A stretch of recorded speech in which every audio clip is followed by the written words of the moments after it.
we are talking one of South Africa's most respected hip-hop stars, that is uDaless, who suffered a life-changing stroke last year. In a brand new interview, he has finally opened up about what actually happened and how he's recovering and what's next for him. So stay tuned, because this is a very powerful story of resilience and hope.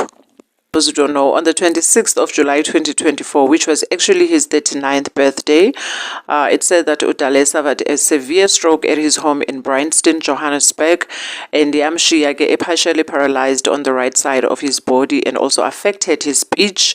He was hospitalized for about a month or so, and during that time, he had to actually rely on a wheelchair and faced a very uncertain recovery. I can't even imagine to think ngenhlungu oyivayo, xa uqhele ungumuntu ozenzela izinto, and now all of a sudden you have to rely on a wheelchair. But then after ekuphumile esibhedlele, he continued